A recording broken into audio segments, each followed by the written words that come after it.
just like that, it's Wednesday night. Wednesday night. I didn't even do the jazz hands. I was busy watching the intro again. I got to tell you, man, I'm liking that intro a lot more each time. I think it's just an awesome intro. Good job on that one. I think it's awesome. Oh, thanks.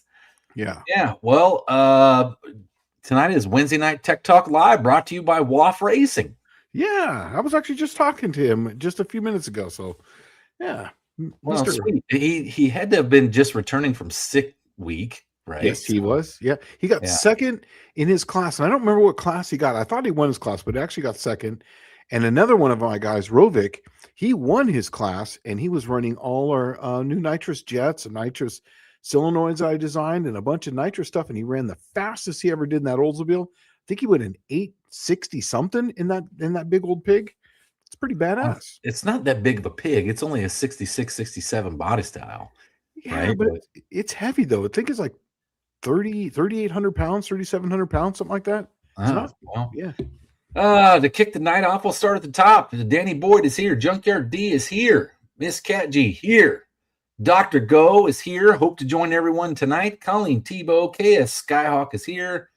Slant Daily Garage, what's up, suckers? Dakota's Timeout is here. Bobby Frizzell, actually early for a change. Wow. Lumpy Wi-Fi B, which I think he was new last week, or it's a different screen name that I'm not familiar with. Kerosene Cucumbers, the rockettest name in all of YouTube, is here. Clayton's Toolbox, Indecisive Garage. You got to run this for a minute. Repeat, huh? What's up?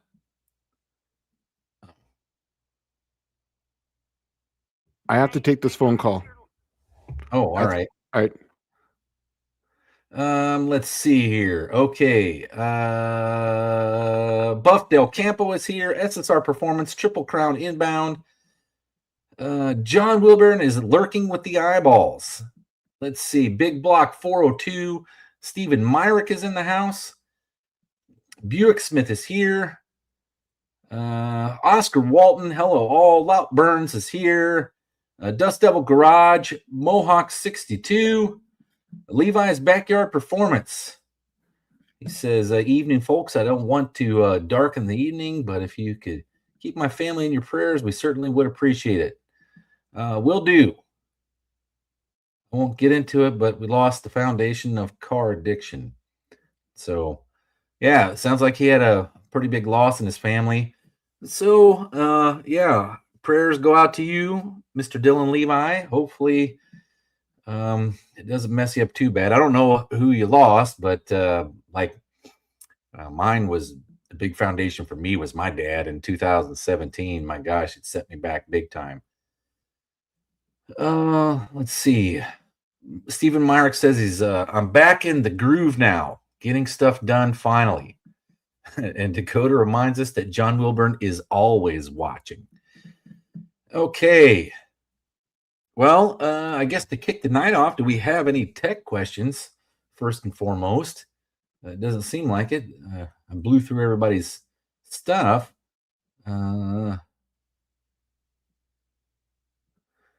Let's see. I don't see any tech questions yet.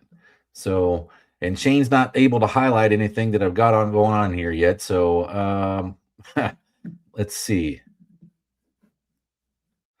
Oh, it was his grandfather. Okay. So Dylan Levi says, of our car addiction, our grandfather has peacefully passed on. He taught us all of our family a lot. Man to look up to. Yeah. Man, I tell you what, I lost all my grandparents, I think within like 6 months of all of them. It was pretty rough. It was like one funeral after the next, after the next, after the next. So it just gets to the point where once you get to like midlife, you seem to be going to more funerals than weddings. Yeah, that starts to suck. So let's see. Dust Devil Garage. What wheel width do you run your 2810.5s on? Okay. Now, there is a misnomer or a misunderstanding of what you should do for, you would think a 28 by 10.5 inch wide tire, you'd want like a 10 inch wide wheel. The reality of it is what I do is on my I was running, let's see, 30 by 9s. I had them on a 10-inch slick. Ideally, you'd want them on an 11-inch slick because you have the tread pattern, the tread width, I guess, on them is the 10.5-inch. But then you have one, I can't remember what the circumference size of it is. It's like a bulging size. That's where you want to minimize that bulging size. You want a wider wheel than you do the tread width pattern, so that the tread width is essentially flat all the way across. So you generally want to go a little bit bigger. Normally, 1 inch is fine, and it may be even more difficult to try to get 2 inches. But the wider you can get it, the more contact patch you actually get flat. Now, anything wider than 12 inches on a 28 by 10, you're going to probably have a hard time mounting it. But Big Block 402 says, I did just remember that I have a 72 Quadrajet, the original one that came on my 402. It was out of a Chevy Brookwood wagon. All right. Well, cool, man. Hopefully you can get that thing sorted out and put it on whatever you're building. KS Skyhawk says, how about some stories about going to the drag strip with your dad? What Buicks did he race? My dad really only raced one. And it was like the same one every time. But he had a 70 Buick GS Stage 1 car that he got when it was just a couple of years old at a trade-in lot. And from that point forward, he essentially just went racing with it. My grandfather tried to drive it on the street for a little while, and he was not happy with the 8 miles of the gallon. My grandfather was a fuel economy kind of guy, and he did not like being dug in the wallet for 8 miles of the gallon. So my dad raced that 70 GS, and then let's see, in 1978 he converted it to a 71 GS for a weight break deal in the NHRA for stock eliminator. And then in 1984 he decided to just go. Oh no, I'm sorry. In 1981 he decided to just go bracket racing, and then made a bunch of fiberglass parts for it. So he made fenders and hoods and bumpers, but he made all the stuff. And then from there in 1984, our local track closed, which was Motion Raceway in Assumption, Illinois. And he put it back to a completely stock car with the exception of the engine and transmission. So that was his forte. But when he was running stock eliminators, when we were doing Quadrajets, and it was a lot of them. And he did one during the winter of like 1978 or whatever. And then 79 season, he had her all dialed in, and it was killer. And from then on, he did quite a few of them for the Buick Stock Eliminator guys. Let's see. Yeah, and then he was he just kept it that way. He didn't race it much after that. He kind of was heartbroken, track closed, and just started working and enjoying his kids, right? So, okay, Michael Schmidt says, condenser tech, old school. The condensers have different microfarads between cars and models and motors. They all seem pretty close in microfarads. Are they all basically interchangeable? If not, what happens? Okay, so a microfarad is really just a measurable amount of capacitance is what you're looking at. Every microfarad. Okay, so I guess where I should start off is a capacitor is more or less just like a storage cell, right? Whatever your circuit voltage is, that capacitor generally stores that voltage and then discharges it at the point of where the when the point's open. And when the point's open, the capacitive discharge from that condenser maintains a certain level of voltage so that there isn't a serious drop across the circuit before it's completely discharged. I think if you change to microfarads, really you won't see much between anything unless you start talking thousands of microfarads difference. But it's really just going to work on the circuit, the voltage level of the circuit that you're working with, right? So that's why there's probably not much difference between them, because it's generally anywhere between 9 and 12 volts. So it doesn't really matter which one you have on there. Now, a decrease in microfarads is a decrease in capacitive charging capability, really. So it will have less discharge, but you would probably not even notice it because it'd be in milliseconds probably, or microseconds difference before it's completely discharged. So that's really the only difference between them. I do know that if you have terrible radio noise from your ignition system on your car's radio, you can put a higher microfarad cap in there, and it will get rid of some of that. But most of it mathematically works out to probably pretty dang close to every single one of them, and it's most likely based on RPM that you're planning on using them at. Let's see. Dakota's Timeout says, I looked at the aftermarket set of Pontiac Rally 2 wheels. I thought they had 235 squeezed on a 10-inch rim. Is that possible? Well, 235s on a 10-inch rim probably wouldn't be 235. That's really narrow. You could maybe do it if you can get it up on the bead. But I would say on a 10-inch rim, that would be really, really pushing it on 235 tire, because the sidewall is only going to flex so much, and you're talking like inches. Let's see. Big Block 402 says, Andrew, talking to Andrew Nelson, you guys did really great with that VK56. Those were Coyote numbers, what an engine on boost. And, the last day that thing decided to let go. I don't know if you saw that. But, yeah, it got over revved and then was unhappy, and it finally let go. Buick Smith says, I finally got the 357 in my C20 to constantly run at 165 degrees Fahrenheit this week. So installed a 160 thermostat, so at least it flows through now instead of just idling at the pump or in the pump. Okay, well, good job. Whereabouts are you? I'm down at 708 right now. Dylan Levi says, from Levi's Backyard Performance says, what's your guess on how many race cars have been built since the automobile was invented? Not tech related, but interesting. All right. let me tell you where a lot of this comes from.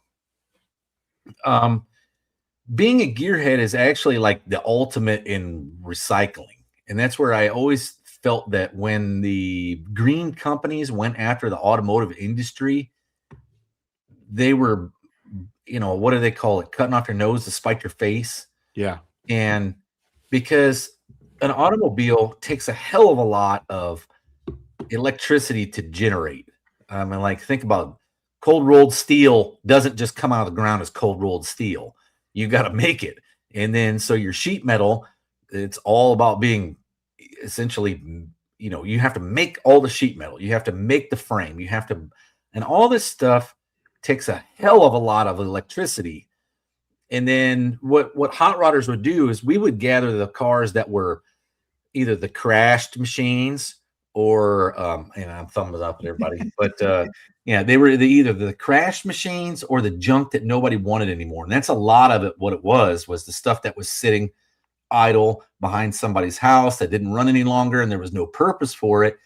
You revived it and gave it a purpose, and then you just enjoyed it.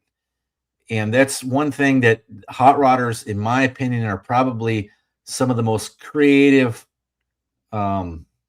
recyclers that there are on the planet, because not only do we fix the unrepairable, but we kind of gravitate towards the unfixable and unrepairable to make it into something else.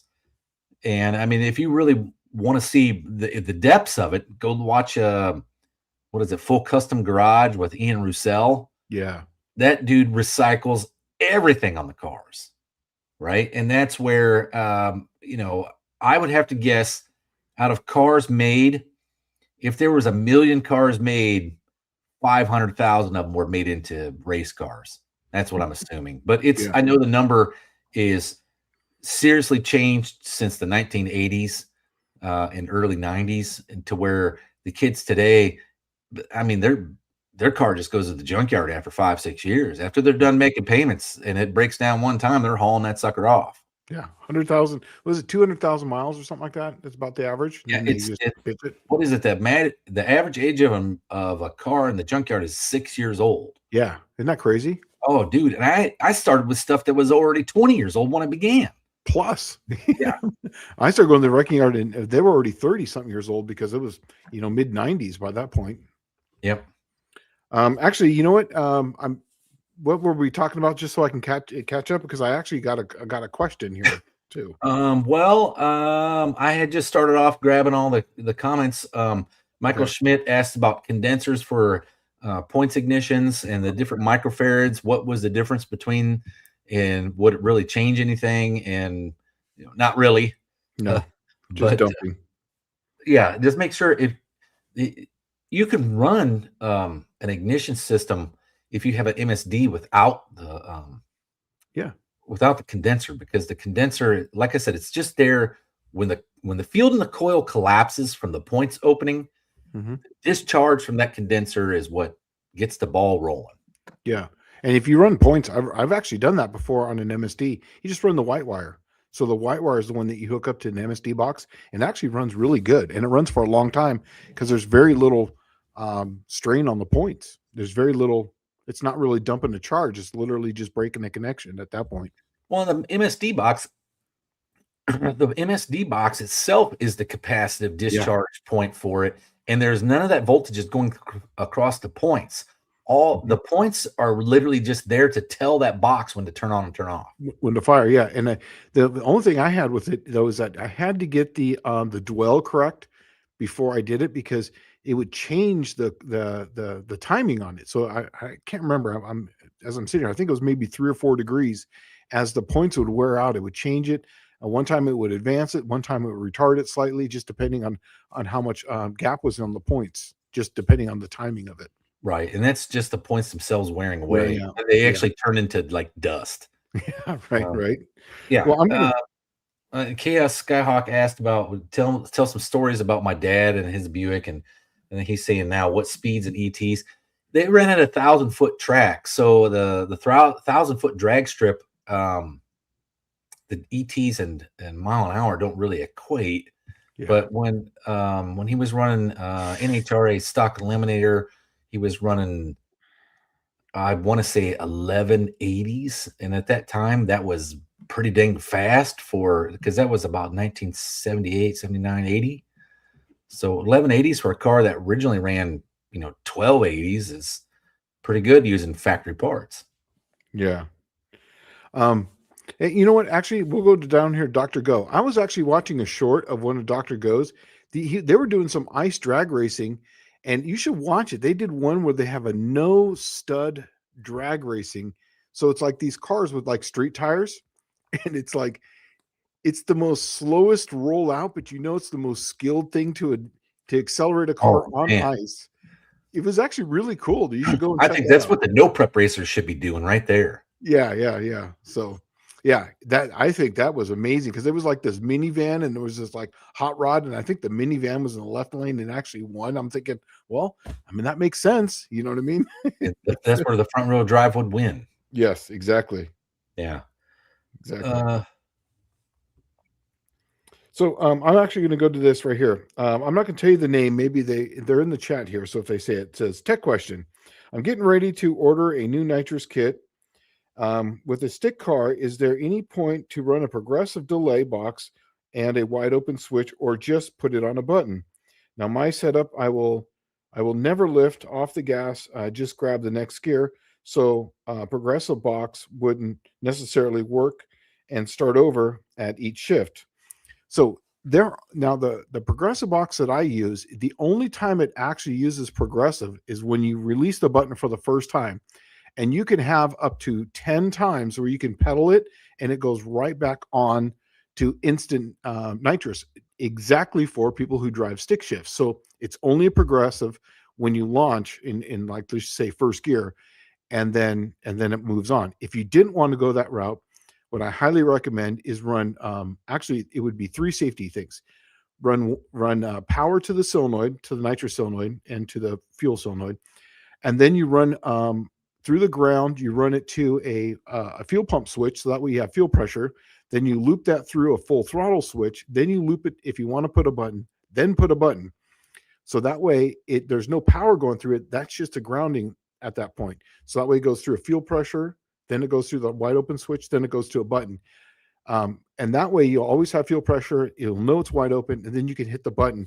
But I'm telling you right now, I would definitely put on a progressive switch, because you can let off the throttle on and off. The Edelbrock one's got 10. Some of them have infinite until it's turned back off and then turned back on. It'll use the progressive system once, and then every time you let off the throttle and go back onto it, it'll instantly go right back to where it was. So that's what I would do on that. And there was one last little part to this, I think. Just trying to see if there's a better way to spend the money or order a new kit. At that point, you watch a bunch of videos on YouTube on some of these progressive kits and see how they work and see which one you like. A lot of them now have little maps that you can kind of, ramp them up and down, and they're really easy. Some of them are just a percentage, and it's a very linear scale. Some of them kind of come in, and then ramp at different rates, and some of them have 2 ramps on them. So I can tell you, man, just don't make it so complicated. If it's just a single kit where you're going to be running maybe 150, get a nice, easy ramp in kit and call it good, and make sure that it's got a stick option on it. Well, those progressive systems that didn't come out till like 2004, 5, 6, somewhere around there. Yeah. And before that, it used to be just on or off, right? And how you did progressive systems was you had multiple sets. You have multiple kits, right? And you do the first one would be 125. Yeah. The problem with nitrous is with it being on or off, it's either Dr. Jekyll or Mr. Hyde. Yes. It's like getting hit with a hammer in the back of your head when the stuff comes on. And especially when it's like anything over a 125 shots, when you really start to feel it, because that 125 shot's making like 300 foot-pounds of torque. Like right away. Yeah. And that's where the progressive really helps out, because you could have a kit. Let's say you put a 400 kit on there. Okay. What's really happening with that progressive system is it's cycling on and off the solenoids and pulsing the solenoids, right? So you could actually tailor a 400 shot down to like a 100 shot just with a really short pulse length on it, right? I would agree with you until I tested this. Even a 20% on the solenoids is still. So you did that 400 shot. It's still going to be 50%. So you're going to get 50% of the flow because of the pressure behind it.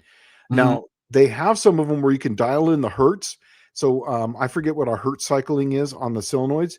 Even though we tailored it to the exact hertz of that solenoid, we still couldn't get it under 45%. So. Oh, okay. Well, then that's different than I've never used a progressive.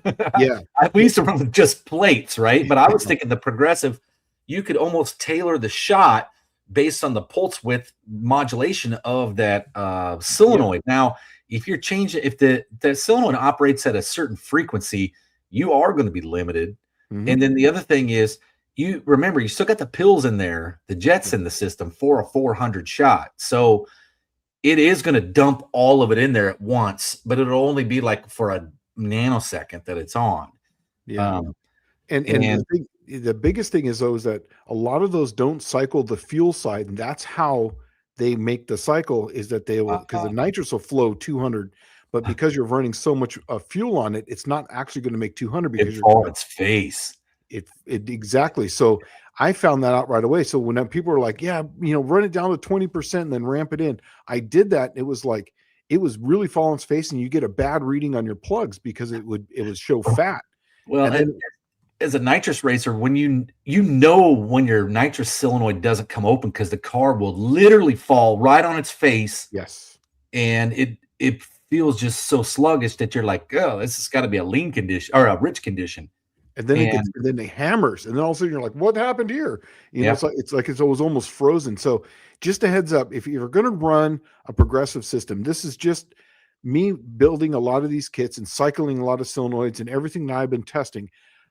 I can tell you that I wouldn't run anything below 50%, because you're really not going to notice it. And in fact, once 50%, once it gets up to 75, that's so close to 100%, it's negligible. So if I were to run it, I really wouldn't run anything under 60% or 70% on your progressive scale. Keep it there for a while, but then ramp it up. But just don't have a linear curve for like it's going to be at 70, and then 4 seconds out. I would just keep it flat at 70 and then ramp it in instantly as it gets out. well, Loud Burns brings up some technology that I was unaware of here. It says the condenser should match the coil. Basically, I had a tool years ago that would allow the mechanic to match both. Oh, It's supposed to be an O scope, I'm assuming. The O oh, scope will show the voltage spike. He yes. says right below it says less spike in voltage, the better the match, Wow. which I did not know that. Didn't know Right? that I mean, either. like, if you think about it, they never sell a condenser with a coil. When you buy a coil, it just comes as the coil. Yeah, And and that's think, funny because that would mean it's a match set. That would make sense. Normally, you get points and a condenser; they come together as a matched set. But I never even thought about making it to coil. That makes sense. yeah, well, Huh. it would have to actually work together because that's what the condenser is for, is to cover the gap for the field collapse of the Mhm. coil. Yeah, makes sense. KSI Saxon, what if I have 8 each rockers, one that are 1.6, would you use them on the intake or the exhaust? Always put the bigger ones on the intake. We've seen that. Well, I shouldn't use the word always, but you will get the biggest bang for your buck by putting them on the intake because the exhaust is always under pressure. As long as your cam has got a decent split on it and you put them on the intake, you will notice a bigger gain on that side because it's controlled by vacuum and the atmospheric pressure going in. As long as this is NA. Now, if it's a power adder, it's a whole different story. But NA, and then you can put them on, say, onto the exhaust, and then you'll pick it up. But if you only have 8, put them on the one on the intake, and you'll definitely see a bigger jump than just by putting it on the exhaust.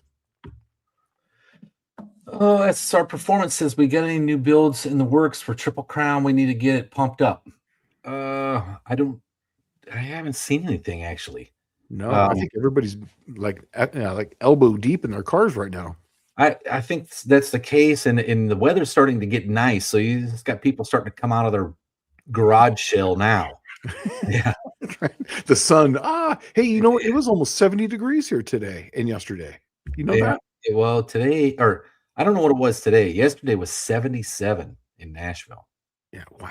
Yeah, we didn't hit. I think it was maybe 70, 71, 72 here, but today was also a rather warm day. The wind was cool, but it was still warm out. It was nice. I agree with this. The first automobile race was held shortly after the second automobile was built. That's Henry Ford used to say that. Yes. Yeah.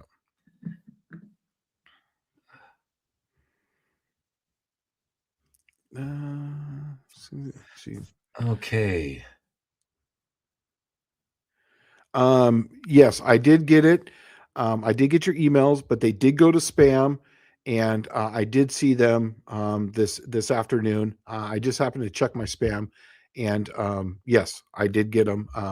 We have a new way of checking outside emails that come in. They have to be approved, so I do check my spam and my junk and my there's another folder, so I have 3 folders to check for crap that comes in.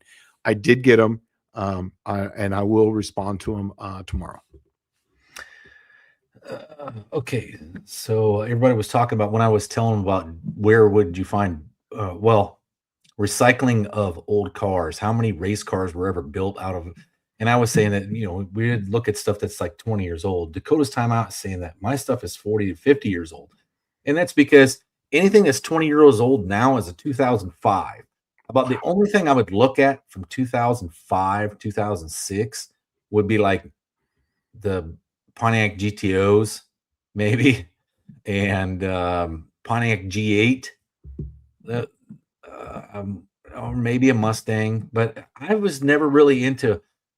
I'm not really into the big fuel injected stuff anymore. I've had my bad tastes in my mouth from it far too long, Mhm. and I look at old stuff too all the time. This is actually a good one here. Asked similar question before, but what are the symptoms of a sprag and a torque converter is failing? Here's the thing: is that when it's going to be very sluggish on acceleration, extremely sluggish, and it's going to. Let's just say your car had, say, a 2500 stall. Let's make it easy, a 1500 stall. All of a sudden, your stall is going to go way up. It's going to go way high, and it's not going to be very efficient. You're not going to feel any hit. It's going to be very sluggish. If it's got a lockup converter, so you're going to go one, it's going to be just really sloppy when it shifts, and then go out. But a sprag is literally just a mechanical diode, is all it really is. So it's either working or it's slipping. They really don't tend to just kind of go out. They just fail. I've only seen one in my life actually work, not work, work, not work. But that's usually the symptoms of when they failed. And also, too, you're going to get a lot of crap in the pan, and they fail shortly thereafter, because when they fail, most of the stuff in your converter is on the sprag is going to be aluminum, but the sprag itself, the parts are going to be steel. So they're going to make big chunks and fins. They're going to destroy a lot of stuff, and there's not much room between say a low stall converter. You're going to have like maybe 40 or 50 thousandths between those fins that are going opposite directions. So when that steel comes out, it's going to hit those things and bend them, and then you're going to hear all kinds of noise at that point. Well, my converter failed in the Suburban. I thought it was the cooling fan getting into the fan shroud. Yeah. Yeah. And I'm like, what in the world is that? And it wasn't a sprag. It was actually there's fin. like a thrust washer in the back of that stator, and that thing failed and pushed the stator back into the rotor. That's actually what's going to fail first. And I'm glad you said that, because I didn't think of that. But that's usually what fails first, is that thrust washer there. A lot of them have a Torrington bearing. Some of them are not. They're just a bronze bushing. That's what mine was a GM bronze bushing one. Yeah. And right. When those fail, they literally hit each other. And it's usually that fails before the sprag fails. But it sounded just like the engine cooling fan hitting the fan shroud. That's what it sounded like. Exactly. Kerosene Cucumber says, can you trigger an HEI module with a set of points? And that's a good question. I almost think you probably could, because the way the HEI works is it looks for a clock pulse signal, right? And that's when it tells it to trigger, essentially. You can clock pulse the points as it's just going to ground and then open, since it's a logic circuit going to the HEI module. When it's open, it would read that as a high voltage, and then when it's grounded would be low, right? So you may be able to clock pulse. That's something that's probably worth trying on a video. That would be cool. Yeah, that would be a really cool video. Yeah. This is really funny. I was actually reading this. So I just realized my 63 Belvedere is 63 years old this year.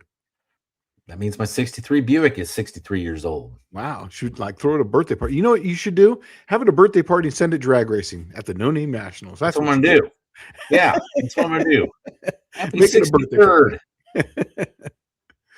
Here's another one too. I was actually relating to this. I can't believe 80s cars are 40 years old. I remember looking at them on the lot as a teen. That is true. I remember looking at the Fox body Mustangs on the lot and like, 28,000. These guys have got to be crazy. And now that was 92, 93. 93 Cobra is like just a used one's like 70 grand. But let's see. Dead Dodge Garage has a video of using a GM DUI on a Mopar ignition. I believe some of the he showed were points ignitions. I don't see why not. It's just all it is just a breaker. But on an HEI on a 4-pin, it needs to have that Hall effect. Well, actually, no, it just needs to break, right? Because on the original 2-pin, it just needs a clock pulse on the original 2-pin.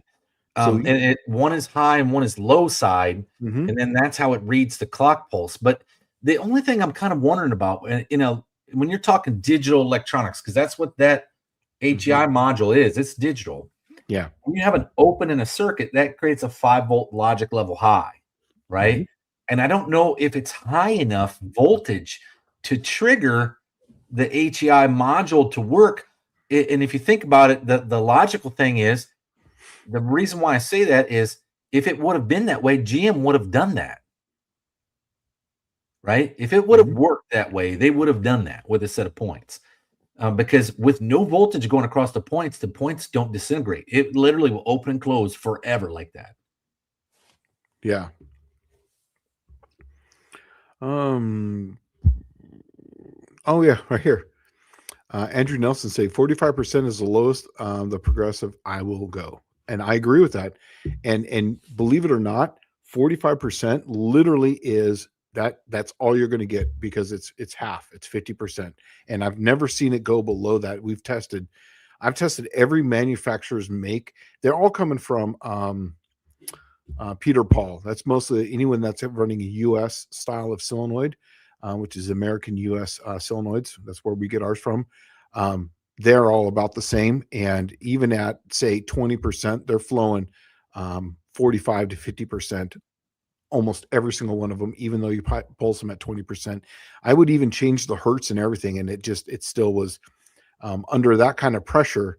When you're running 900 and 950 pounds of nitrous pressure on one side, even though it's pulsing and it's holding it as long as it can, it's still hitting that pressure. That pressure gets onto the other side, and then it expands rapidly. So it doesn't really matter at that point, because it's still going to put X amount of oxygen in there, and it's still going to flow it. Mohawk 62 says they used to sell a coil with a condenser mounted on the side of the coil. I think it was Napa, and I don't know. I don't even know if Napa even sells a coil anymore. I bought one of those, but it wasn't for that. It was actually for the radio. It was radio suppression. That's what I was saying. It's for, but what you're hearing with the RFI is essentially the field collapse in the coil. Yeah, and that thing minimizes that noise. Yep. Here's a J Malone 26 down here says the old Bosch blue top coils no longer produced, equivalent now produced by Buru, have the resistor built into the coil. Now we're talking the capacitor, and I don't know if he's meaning the capacitor instead of saying resistor, or is there a resistor built into a coil? I don't think there's a resistor on a coil at all. Yeah, the coil is essentially just windings, and the capacitor would make sense, but a resistor would not. Now the resistor wire, or what's the Mopars have that? The box. No, they got that little ceramic resistor. It's a ballast resistor. Ballast resistor. There we go. Yeah. That was always my biggest pet peeve with the Mopar ignition system, is that ballast resistor. Every time I lived in San Diego, my parents lived in LA. When I would drive my car with the standard Mopar ignition box on it, I would drive that distance. My car would be running crappier and crappier the longer I drove, because that ballast resistor would get hotter and hotter and hotter, and would drop that voltage. So you would start off at, like, say, maybe 10 volts at the coil. By the time I would get there, it'd be like 8.5 volts, because that ballast resistor is so damn hot, cruising down the road under very light load. And that's when I started just like going straight to the HEI module, and the car always ran consistent. I bought, I think, 2 or 3 of those ballast resistors from like O'Reilly's. None of them worked. Not one of them worked. Yeah, it's true. Right? I ended up just taking them all back and just like, give me my money back. And then I went and bought an expensive one from, like, I don't know, MSD, or it probably was like MSD. Yeah. And it was expensive, and it's worked ever since. But man, the first couple of them I bought was just like, you couldn't even read across. Yeah, it was already broken. Yeah, it was exactly. Back in the day, before I changed that to a thing in HEI, this was like in the early 90s. I would go down to the wrecking yard, and I would get like 3 or 4 of them, and I would just put them in the glove box, and that, because they were like, that was one of those pocket things, you could just undo it, put it in your pocket, and walk out. That's how I always had the HEI modules. Like, I always carried one. I was a HEI guy. Like, if you haven't figured it out, in like, probably, I don't know, I guess it was probably 80 or 81. General Motors went to computer controlled ignition and carburetor. And those things lasted for about 50, 60,000 miles. And then they'd start having all kinds of problems. The ticket used to be take those computer controlled carburetors and distributors off and put the old school stuff on them. And so if you just put a Quadrajet with a HEI distributor, you're looking like another 100,000 miles you're going to get out of that car, right? Yeah. The only thing that didn't work was if you had a turbo 350 with a lockup converter, it wouldn't lock up. But that was easily fixed with just a dime store switch. Yeah. Buick Smith, this is actually a really good question. Tech, what is a good bore to shaft clearance for lifters? And do roller lifters need different tolerances? No. Really, it just comes down to the oil and spring pressure and what kind of RPM you're running. Typically, it's 1 thou to 1 thou and a half is really what you want to be at. That's for like a billet. Usually on a cast iron, you can get away with much bigger. I forget the exact tolerance on some of those, but for anything that's like, I always try to shoot for 1 thou to 1 thou and a half, and that should just be ideal. The whole idea is you just don't want the rock in there. That's all you're trying to do. And a thou means that you're going to have half a thou on either side. Thou and a half means that you're going to have about 7.5. You know what's sad though is like all the Buicks I've ever done, when you prime the engine, I normally prime them with the hold off. It just literally pours out of that first lifter bore, and it's only got a half a thou of clearance, right? Yeah. And when like you did your mods for your Mopar small block, that you were just going to oil the solid lifter cam with drain back, right, or splash from the crank. I'm like, man, that's a freaking killer idea. I wonder, because I don't know, I don't think anyone's ever done that to a Buick, and I think I might actually do that to a small block Buick. Dude, if you send me a block, I'll figure it out. Well, I mean, your video was good enough where I could literally follow along and do it myself. Yeah, it's not hard. It looks like I just need to open up the main oil galleries, like only, I think it's just shy of a half an inch. It's like, I don't remember, 30 seconds maybe. And so I think all I'm going to do is I'm going to open that all like up pretty far so I can get that 5/8 tube in there, and it's 5/8 exterior diameter, right? Yes. So that means the inside diameter is like 9/16 or half inch. It's pretty big. Yeah. And just the only thing is the only thing I can stress is run the reamer. So the only thing that's expensive is buying the drill bit that's long, that's 7 thousandths or 8 thousandths smaller, so that way when you ream it through, to finish ream it, so that way you can get it right to size. And then typically what I do is, I didn't show this a lot in the video because I didn't want people, well, what temperature? I usually tend to heat up the block just a little bit with a torch, kind of get it up to about, say, 300 or 400 degrees. Copper, I usually put it in the freezer, and it literally slides right in, and you can just tap it right in. And then when you peen it, it literally locks itself into place. Right. Yeah. Well, I was thinking, so here was my ingenious idea about it for the Buick, because I was wanting to use a solid flat tappet cam, and it uses Chevrolet solid flat tappets, right? But now with the DLC coated stuff, now you can get away with that pretty easy, right? And run that on the street most likely. That's what I'm thinking. But I'd really like to see how that would work out, because I bet it would put so much more oil down in the bottom end, just having that. Yeah, because it's not just pouring out around the lifters. Yeah, and also too, what's cool about that too is that if you have any way to backfeed the oil, and that's the only reason why I've been getting with the RPM I can with the small block Mopars, I'm backfeeding the oil to the front, so that way you have a main galley, it's priority main fed oiling then, but now I'm also backfeeding it, so the number 1 main is seeing the exact same pressure as the number 5 and the number 4. You've seen on my super stock motor, that's what I have, is that backfeed channel that goes all the way to the back, and I could do the same thing. And I think it would be fantastic. That'd be awesome. Let's see if there's a. Oh, hey, Tony's in here. Tony's Rod Garage is here, man. Awesome. Thanks for stopping by, man. It's good to see you in the chat again. Yeah, see if there's any. People are just kind of talking to each other. If there's anything here. Let's see. This is actually a good one right here. Are there diminishing returns on a larger cam journal? I see a lot of cam tunnels and aftermarket blocks get bigger journals. Here's the reason. is because the bigger the actual cam lobe, as far as the base circle and the top, remember, these are just analog computers. The bigger it is, the more information you could put into it, and you can be easier on, you can have so much more as far as your fourth derivative. So by the time you get down to the jerk, you have acceleration, and then you have velocity, and then jerk. So by the time you get down to that point, you can actually tailor that to the harmonics and the frequency to the spring. Also, too, you can.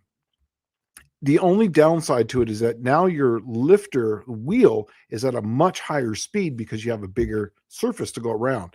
So there's no free lunch in this. But the reason for that too is that the bigger it is in diameter, you can put a hole down the center of it. Now it's more rigid. There's going to be less flex in the cam, so that way you'll have a more stable camshaft. That's really what it's for, and it really comes down to the information. Well, the LS is the one that I remember that started this whole thing. Yes. Originally, that I believe this comes from Chevrolet small blocks. They used to open up the cam journals to, like, I don't know, big block or big block. It actually was big block. It was actually big block size. Yeah. Mm-hmm. Okay, so like Shane's saying, you have more surface area, so it distributes the load more. So your higher spring pressures has less effect on pressing on the cam. That was the problem when they run the small cam bearings. You have so much pressure pushing down from both sides, it would burn the bottom of the cam bearings, right?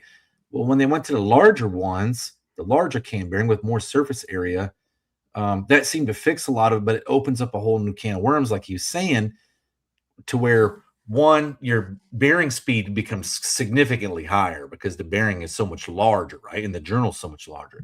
The other thing is they tend to have an easier opportunity to spin because there's so much more surface area on the camshaft face, right? No, that's actually what it is that when you have a small base circle, and like, say, when you're running, say, a small block Chevrolet, and you've got a stroker engine, I'm sorry to interrupt you on this one, but and you have to run, say, a 950 base circle, and you're running, say, base circle cam. Yeah, smaller base circle on. So when it hits the actual ramp, because the ramp is so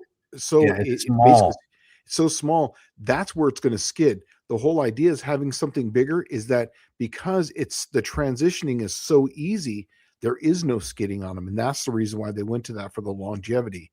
The bearing speed is higher. That is correct. So it does have a tendency to spin those bearings easier.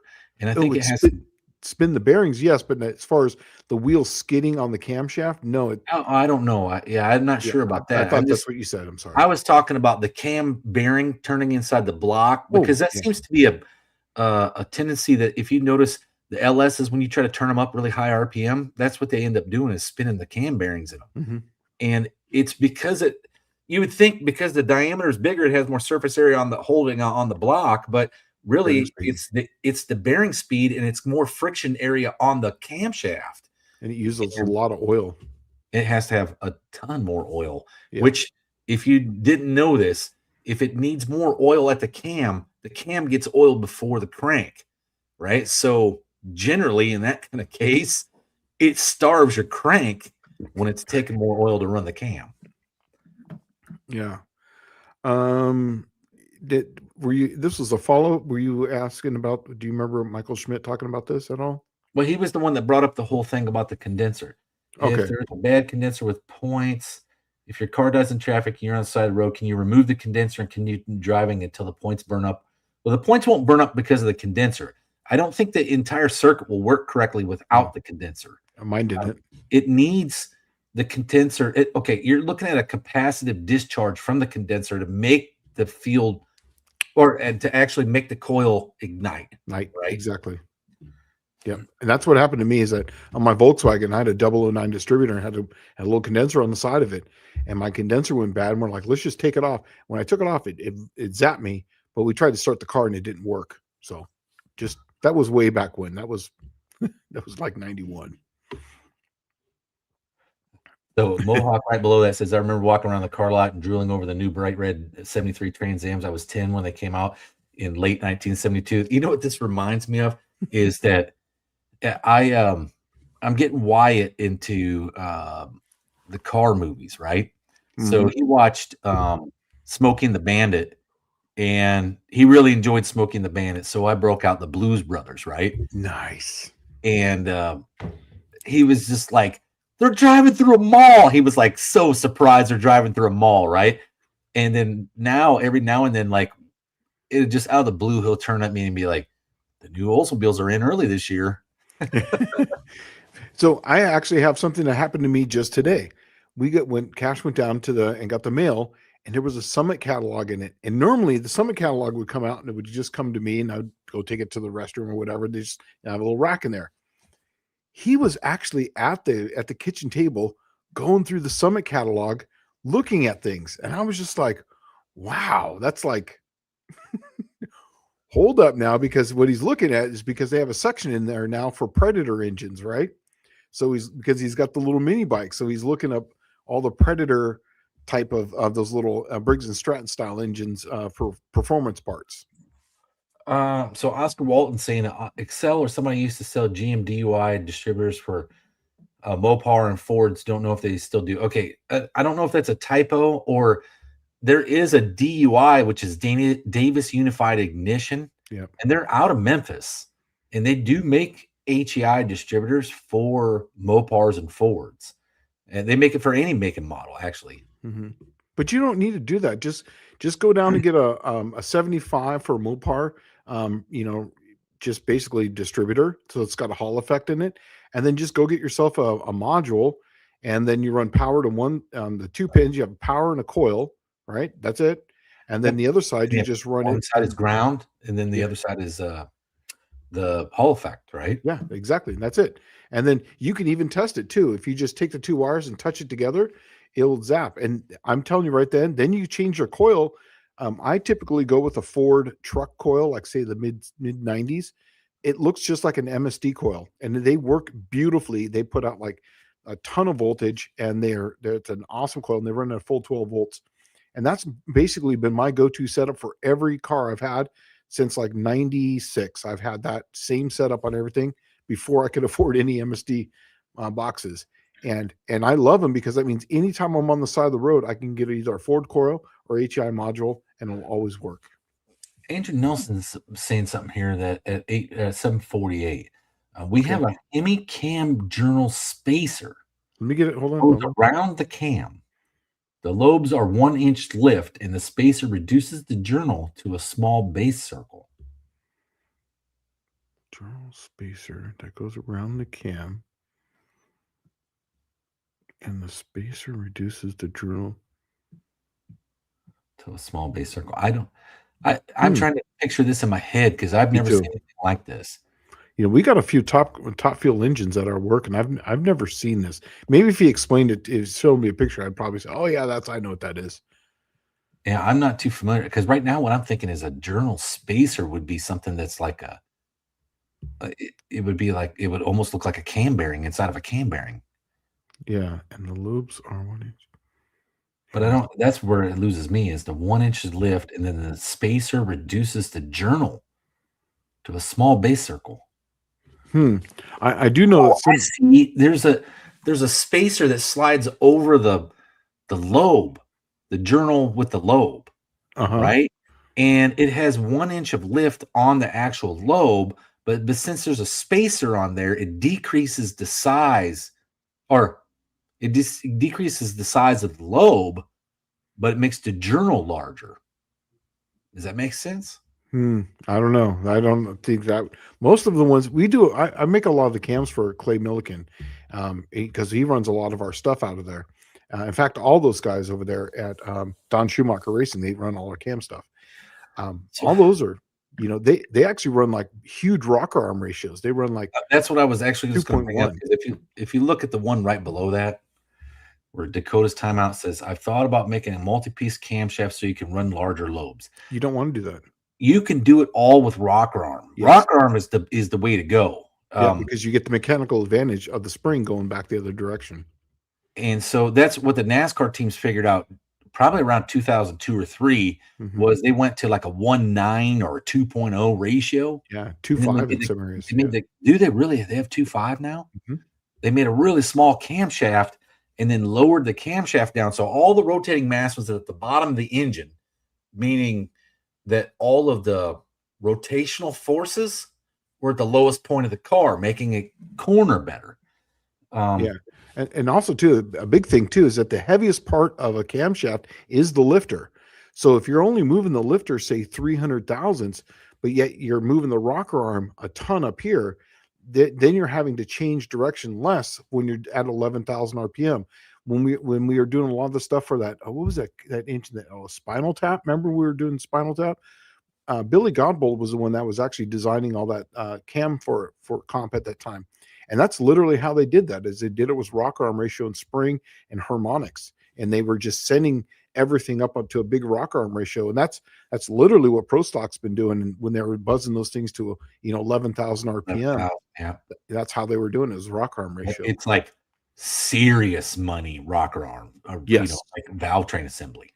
Yeah, and they're light too. A lot of them are made out of titanium, and they're literally like a mohawk looking thing. I remember curved. The push rods are the ones that freak me out the most. I don't know if anybody's ever seen like a push rod out of one of these engines, but they'll be a small end, like say 3/8 end, and then it like tapers. Yep. And it gets humongous in the center. And the whole reason for all of that is that it limits the frequency and vibration of the push rod. It minimizes it, and it narrows it to two little spots that could be on the push rod. But if they were straight all the way down, it would resonate at a certain frequency in the center of the push rod, and it would actually like melt the push rod. Yeah, and also it will melt the ends. So we actually did this on the Spintron, is that you'll actually get it and it will melt in the center. It will actually bubble, and then also too on the ends, because it's not just from the friction, it's because of the harmonic. And you could actually, if you took it to a certain RPM, sometimes you would get 3 marks there because of the harmonic frequency of the spring coming back. So for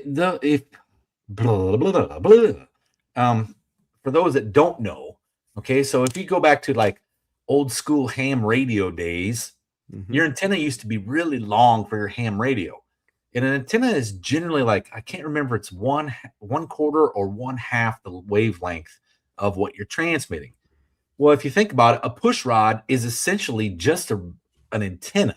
It's a resonator. Yeah. And at a certain frequency, that push rod will start to oscillate and vibrate, right? And that's what's happening is inside these engines, the push rods are moving so fast that the engine starts to resonate the push rod, and the push rod itself starts to break down. Yeah. Imagine a frequency. Imagine it like a tuning fork, and this is basically the way it's taught to me. Imagine a tuning fork, and when the valve closes, it slams shut. Bam! When it basically vibrates, and that push rod bends and comes back, and then it basically sends. It's like hitting a tuning fork. Bing! And then it sends that back up. So when it goes back again, each time the frequency changes until it finds that harmonic. And if it finds that harmonic, that's where it starts to break down stuff. Yeah, and that resonant frequency is what you're going to find out is the RPM is going to be directly related mathematically to the length of that push rod.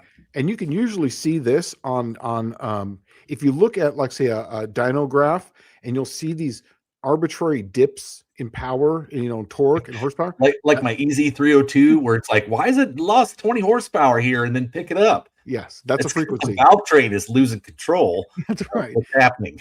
Yeah, exactly. That we consider those in the math world or physics world. We call those noids. That's basically it's where it's crossing over zero. The frequency is crossing over zero, and it doesn't work there. Those push rods in the Pro Stock would just be like tapered up, and then it just keep tapering until they got like really fat. Like, I don't know how big. I'd say really fat, but it's like it's 9/16 in diameter. 9/16. Yeah, some of them get 9/16, but yeah, they do that so that way, because it's so big, the frequency has to change all the way across. Yep. Yeah, and there's and then because what they do is that now Manton will know this more than I do, but I did measure them. So 1 inch up from each end, they're at different thicknesses, so different diameters. So they change the diameter at different rates. So so none of them are the same diameter at a certain half reciprocal point. Exactly. So Right? your halfway frequency, kind of like when I talk about critical speed, you have a half critical speed because it's the diameter of a shaft X long. But Mhm. because now it's changing, you're not going to have a critical speed or critical frequency at a half because there's no way for it to grab that frequency between the two. Because they're dissimilar on each side. On each side. That's right. Because one will cancel the other. Basically, it's just a phase Right. change. It's just phasing itself out. Huh. Now this is actually good. I like this because this is all the stuff that we do to make your cam lobes work. This is all the stuff that we don't talk about making camshafts work. Mohawk saying, I refuse to use electronic ignition on my MSD on my car after a 400 box fried and left me sitting on the side of the road with no warning. Exactly. And that happened to me one time. And that's the reason why I went to the HEI module on everything. Cause I was like, I can afford an MSD box. And I bought an old, MSD 6AL box. And it literally left me standing on, I was driving, all of a sudden the car just shut off, coasted to the side, no getting it running. So that's why I went to the HEI module on everything. And I've never, knock on wood, had a problem with any one of them at all for any, just failing. The only problem I ever had is I lost ground because a wire broke. And because I didn't have a direct ground going from there to the battery, it was just reliant on the body ground. I fried one because of that. And so when I went to take it off, I realized that nut had come loose and broke the wire. And that's why it fried. So I put the one that was in the box in there, and it's still the same one that's in the green car now. So Andrew Nelson sent me a picture of this is what the that Cam Journal spacer looks like. I don't know if you can see it all that well. Let me see if I can blow it up some. Oh, yeah. Here. He sent it to me too? Yeah, right there.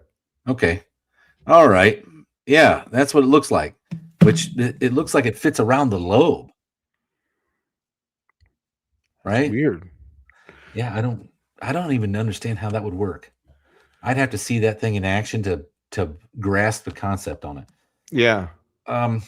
Okay, so I guess Dylan Levi says from Levi's Backyard Performance, does the stock style oil pump fit on the RHS LSX block? So why does the roller bearing cam exist is to have less surface area on the cam itself, therefore freeing it up to spin easier? Well, it's the rollers reduce the friction. When you have all of that tension from the springs pressing down on the camshaft, the roller bearing distributes all that weight easier, right? So you have less rolling resistance and friction. Yeah. Maybe that's what he's saying. Yeah, and consequently too, for that, you requires less oil at that point because you're not having high pressure oil where the restrictor now is the distance between the bearings. Now you just make it a 40 thousandths hole. So now it's just oil going into needle bearings. That's just cooling the bearings. That's all it's doing then at that point. Man, I don't even know if they run pressurized oil up to those bearings at all. Sometimes they're just splash. That's what I thought. I thought they were all splash. Okay. Not all of them. In the road race ones, they'll put a 40 thousandths hole go into them. Oh, yeah, just so it sprays in there and cools. Okay, gotcha. That's what you were saying. Dark Words presents. Sorry, is this about cars or computers? Well, we're kind of wrapped up around ignition systems at the moment, but we're definitely getting onto the car stuff. But actually, this is the thing though, is that a lot of these hot rods that we dealt with points, but now a lot of them go to HEI modules, and this is all stuff back to the 90s. But everything that we're talking about is relevant for your modern hot rod, especially for me. I daily drive a 69 Dart every day. That is my daily driver. So I had to make it, some 1975 technology to make it run. So there is some computer in it, but nothing crazy beyond that. Oh, I agree with him on this one. Underrated hot rod movie, Hollywood Nights. What do you think? Honest opinion? Yeah. I've never seen it. What? Yeah, I've never watched Hollywood Nights. That's actually kind of a good one. It's underrated. It's definitely not Corvette Summer or American Graffiti or anything like that. There was one that was called American Nitro, I think is what it was. I really like that one, but not a lot of people have seen that one either. I don't think I have. I don't think I've seen that one. Looking through if I see anything here. So Tony's Hot Rod Garage says I use a GM HI module on my run stand. Works with any engine brand's magnetic pickup distributor. Exactly. The only thing I've had to do is sometimes I've had to switch them to make them run to change the phase. Other than that, I agree with him 100%. It just literally works on everything. Everything. Huh. So, and K Don't Play just showed up. Oh. So, How you hey, doing? Wednesday Night Tech Talk Live. Yeah, thank you. Andrew Nelson says, yes, it's a split shell spacer so that the cam has a 1-inch journal to go inside of the cam block bore. That is 2-inch. Oh, I see what he's saying. So this actually bolts onto the cam journal, so that way it makes the cam journal 2 inches. Oh, really? Oh, Yes. so you can take a regular Chevrolet small block cam and put it in a big block Chevy? I think that's what he's talking about. And it reduces rotational drag, I think is what he's saying. Huh. Oh, okay. I see. Yeah. So it's basically just a spacer is what it is. Now I understand. I get what you're saying now. Oh, hey, by the way, congratulations to the Nelsons, man. I think they was an 860 something in that car. Yeah, in the VK56. Yeah. And I got to say, man, I maybe we talked about it last week, but I just got to say, man, once again, congratulations. They were the first people to do that in that type of engine. And like I told them, you found the weak link, you know what I mean? But everything that you accomplished up to that point, now that, hey, this engine will do this on a regular. Now we just need to get a rod and a rod bolt that will handle that. And then it's pretty much game on from that. So basically you're looking at another engine that you put rods and pistons in, and it will make an 850 car, in a 3,000 pound car all day long with a single turbo. So Dakota asks a question here. Well, here's a question. Does higher rocker arm ratio wear the valve guides or any part more? I would say since it's moving so much, the fulcrum of those rockers likes to fail, or the push rod side, right? Because isn't that the one that's pushing all the weight? The push rod side? Mm-hmm. Yep. Those are the ones that normally fail, but they just build the rocker to work with that, right? That's where, like, was it Jessel pioneered the shaft system for every engine? Mm-hmm. And they did that because when they broke it up where it's an individual rocker for each individual valve, it puts less strain on it has more surface area to bolt down the rockers. So the rockers themselves were stronger. But they do have, because when you have a high ratio rocker, you generally will have a large diameter shaft, right? And then it also has reinforced, what is that called? A trunnion? Or no, what is that thing called? It's a trunnion center. The ball. What's that? The ball side of the push rod, right? Like the high side of the push rod on the rocker arm. Is that the trunnion? Well, the trunnion goes right down the center. So you're just talking about the push rod side or the valve? Yeah, they have the reinforced push rod side, right? Yeah. You'll see them. They'll be built up on that push rod side for more material, so it's strong. Like Mohawk. Yeah. So also too, high ratio doesn't really mean anything. If you have 700 thousandths lift with a small rocker ratio, you're still going to have 700 thousandths lift with a high rocker ratio. If it's just 700 thousandths lift, the valve doesn't care if it's moving 700. It's still moving 700 this way or this way. The only difference is that when you run a lower rocker arm ratio, you're still moving X amount, but typically with a longer arm, with a longer ratio, you're going to have a longer arm that comes out typically, and that way the curve is less. You follow me? So that means that from the point from here to out to here, so your sweep is going to be in a much smaller area. But the strain is so much higher on that fulcrum, right? Well, what it is that he was asking about the valve guide seal. So if you have a longer rocker and you have a smaller curve area on there, it's going to have less side loading. Usually when the smaller the rocker, then you're going to start with it rolling across the tip and moving across. You're going to have a bigger sweep. So it's going to start on one edge, work across, and then work back across. Usually from the fulcrum to the top, you can usually figure out where the most ideal is if you just do A squared plus B squared equals C squared. So if you know the length of this and you know the height of this, you can get the amount here, and that will tell you the distance from here to here, from here to there.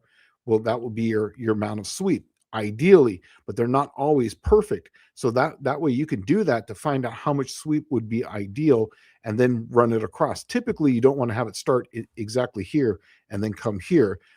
Because tip in, especially on the exhaust, is where you're going to see the highest load. So typically you'd want it about here, so that way there's less side loading, and it's pushing down like this instead of being way up here and then coming down to the same spot. You'd want to have it here, so that way it's more in the center. And as it gets down near the bottom, it's going to have higher spring loads, but it's going to be less loads on blowdown. All right. Well, so not too far down below that, Ron Ward asked the question. Sure. What is the advantage of running a Gesso belt drive timing system over a traditional timing chain? Harmonics. Well, you know what I'm also thinking, though, is how like the Harley Davidsons went to the belt drive versus the chain? Mm-hmm. It has less slack. It's more accurate. Well, yes and no, because you could put a tensioner on it, but you're still with the chain, you're still going to send harmonics through it. But the belt drive is it's mechanically linked, and then with the belt, it absorbs that shock. Exactly. So you're going to have less shock load and less harmonics going through there. And usually, typically, they're nicer on valve train for that reason. If you get a jar or whatever on the chain, it's going to send it. Say you get a backfire, it's going to jar that chain and it's going to send that back through there. You have a problem, but with the belt drive, and also too, they take less to turn because there's less friction on them. On the actual belt because of how they're set up, and typically they're not usually in oil, so you have less parts being cooled by oil. Let's see. And what's funny is, like, I remember when those belt drives came out. Well, they probably were around for a long time, but you used to see them a lot. Came to us, yes, yeah. From when it was new to me, I thought it was just like a V belt on a car, right? I didn't know it was like a Gilmer belt where it's cogged. Yeah. And so I'm like, man, how does that keep from slipping with motor oil on it, And yeah. Yeah. Hey, Bobby's out of here. We probably already missed him, but see you later, Bobby. Thanks for stopping by. Let's see.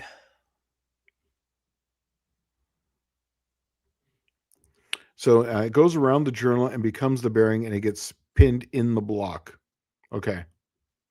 So what he's saying is that now the diameter of the journal size. Yeah. So exactly. So when you have a big cam journal, remember how before you couldn't put your cam through? So this way you put those around that. So that way you can slide it through the cam. And then now that becomes the journal size is, instead of it having this much bearing speed, the bearing speed now is this. So I've seen those 100 times. I know exactly what you're talking about. Yes. That was a very old school thing. In fact, when I was at Crowder, we used to have the Imperial cam, I think is what it was called. It was a cam, and it was roller bearings that you would put on the outside. It was a clamshell that had a sleeve that you would put inside of it. A lot of the guys we used to run those when they would have derby races, because the engines would burn up because they would lose oil to the camshaft. So because they were roller bearing there, the clamshell would restrict the oil going to it.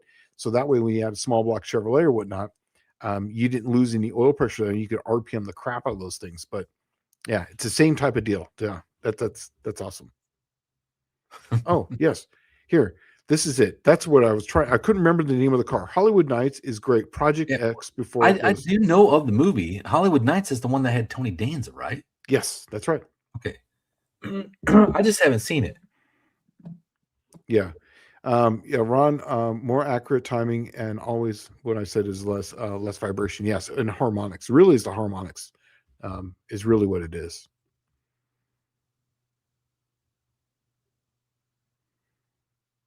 Let's see. Yeah. The cam journal becomes super small. Yes. Yeah. And Ron's exactly right. Nelson's found exactly what a Datsun engine can do. I like that. Instead of a Nissan, it's a Datsun.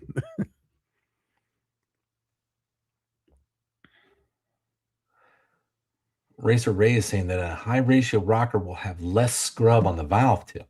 Yeah, that's exactly what I was talking about. Because it's a longer rock, because it's a longer arm, it moves, so there's less distance for change from this point to this point from the distance on that. So your contact patch is going to be smaller because the arc is longer. It's exactly what I was trying to say, is that with a shorter arm with the same lift, because it starts higher, you're going to have a much bigger scrub pattern. So typically when you run those, you got to run, like, say, a lash cap, but you don't need to run that. And then you got to compensate that with spring pressure. So when you run a longer arm, longer rock arm ratio, longer arm, you get less, there's less arc path. Dakota's Timeout says, I've been wanting to build a street engine with timing gears. And you know that harmonic frequency that Shane was talking about earlier? It gets worse with the gears.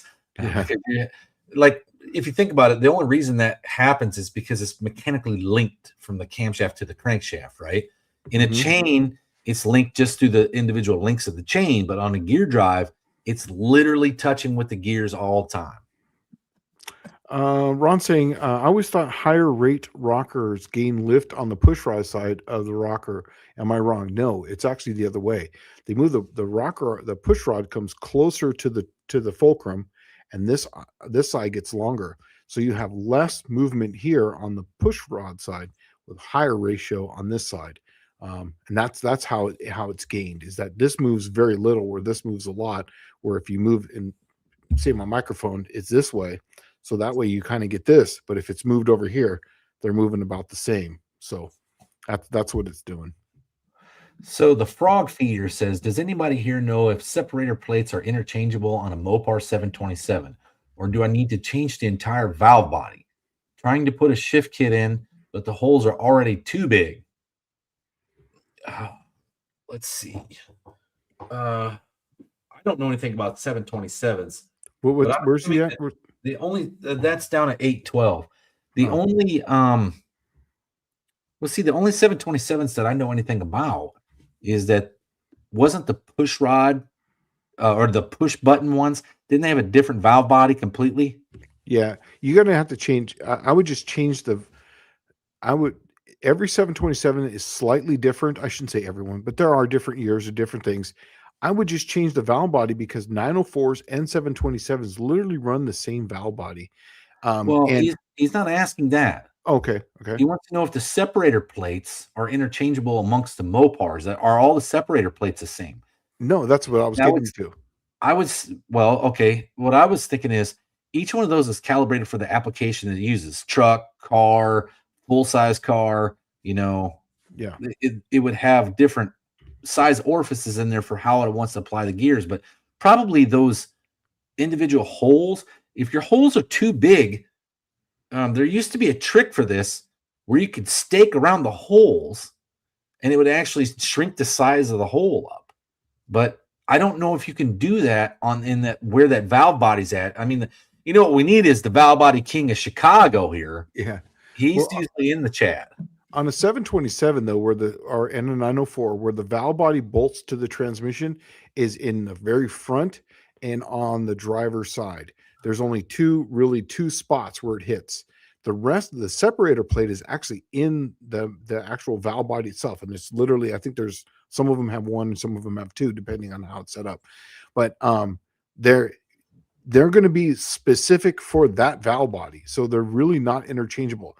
I did buy some shift kits. I can't remember. It's Transgo. I got one from Transgo, and they're inside there. They're telling you there's all these different plates where, if you have this hole, drill here. If you don't have this hole, don't drill here. And there's a list of, you have to kind of take your plate and kind of look at it. So there's a lot of them, and it really comes down to year, and also to even on the pistons. Now, John Cope will know this forward and backwards more than I would. But I can tell you that I've ran into this where the pistons are different diameters, and how many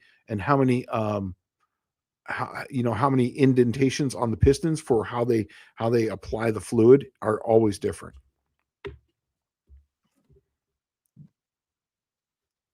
Man. Smith says, I don't know if gears, talking about timing gears, are bad for the street. Most inline GMs had gear drive. and my 300,000 mile plus Toyota Land Cruiser also uses gear drive. Okay. From what I know, and this is not a lot, but almost all inline engines use a gear assembly, right? Timing gears. And then almost every single diesel made past like 1980 did. Mm-hmm. But the use- RPMs are low on those. That's what I was just going to get at. Mhm. Is it's not a V8 and it's not up at 6,500, right? That's where all the harmonics actually happens at. Now, if you're going to drive the engine, and let's say its power band is like 2,000 to 4,000, it'll probably be fine for a really long time. And I would honestly build the entire engine on the loose side and then run some pretty thick motor oil, and that it'll absorb a lot of the shock from those gears at very low RPM. Yeah. And that's how the diesels do it. They just run thick motor oil and they don't run a lot of RPM. Yeah, and a lot of those too are going to have helix gears, and like on my diesel, it's helixed. But because it runs such low RPM, there's really not much thrust on him, and that thing's really turning 1,700, 2,000 RPM. Right, and the helix makes them quieter. Yes, by a lot. Right. Yes. The only downside to the helix, it makes the gear weaker. But if you got to remember, this thing doesn't have a ton of spring pressure. It's never running over like probably 4,000 RPM. I mean, what's red line on that thing? Probably 3,000, 3,200. Well, that's because of the springs. You can get them to 4,000 if you change the springs out. Okay. Somebody, John Wilburn's put hypotenuse of a triangle, and then someone actually sent me a text. How do you do the math? Here's how you do the math: is that if you want to know the rocker arm ratio and the ideal sweep, so if you know the fulcrum from the fulcrum to the tip of the rocker, that's going to be your hypotenuse. You can actually measure that. Then you're going to have half the lift of the camshaft at valve, right? So you're going to know those two numbers. So it's a squared plus b squared equals c squared. So you're going to want to find, let's just say b squared, right? So you'd be b equals the root of c minus a squared, right? Inside those, right? And then if you take those two numbers, you will find which would be the adjacent number. That's going to be the straight number. The difference between the hypotenuse and that number, that's going to be your ideal sweep, because that will be ideally right in the center. So let's just say one is 700 and the other one is 600 and let's just say 70. So you have a 25,000 sweep, but that means it's going to go 25,000 from here to there and then 25,000 from there to there, because remember, you're only dealing with half of it. That's your ideal setup, but that's not always the best setup, because you don't want it always the highest here, or like, evenly. Let's just say 45 degrees and then 0 and then 45 degrees. Let's just say arbitrarily for that, because sometimes you want to have something different on the exhaust side, not hitting here. You want to have it sometimes a little lower just for blowdown. But if you want to know it, that's the ideal sweep. That way, when you actually run a sweep, let's say some Dicam or even like say a Sharpie, you can see how much you have and how close you are to technically ideal. But that's the math on it. It's really simple. Sorry, I didn't mean to back up on that. No. But, hey, whenever we need to sit down and chat about Pythagorean's theorem, I'm there. Right. All right. I used to do this stuff in the Navy. We used to do it. We used to do it with weird stuff. Yeah. I remember people in class saying that, I don't know why I need algebra. I don't know. I'm telling you right now, I use trigonometry every day. Every day of my life, I use trigonometry. And, SOHCAHTOA or sine, cosine, or tangent. And then, I do Pythagoras, and that every single day, where you have an angle, especially if you're dealing with the Mopar camshaft. You're going to take the lift and then cosine it of 11 degrees, because you're going to lose some because it's at 11 degrees. So that way you can know what the actual at valve, not at low lift. So that way you can actually get it. So, literally doing that every day. Well, Andrew Nelson says that most sprint cars use a gear drive. I did not know that. Yeah. But I know that on a lot of the V8 applications, most of them are straight cut gears. Yeah. A lot of these use the gear drive because they run a front pump The fuel pump comes off the front. Well, on some of the sprint cars, they'll have a mechanical pump. They still have mechanical injection. They'll run a mechanical injection, so they run those because of how much load is on that mechanical injection on the camshaft. So they'll put those on there so that way that's not on the chain and slacking. Huh. That's probably the most brutal. You are absolutely right. It is absolutely the most brutal environment for a gear drive. Huge RPM and off and on the throttle loads. That's they exactly have no transmission to absorb anything, right? Yeah. So it's all coming from how the wheels are turning is going right to the engine. Yeah.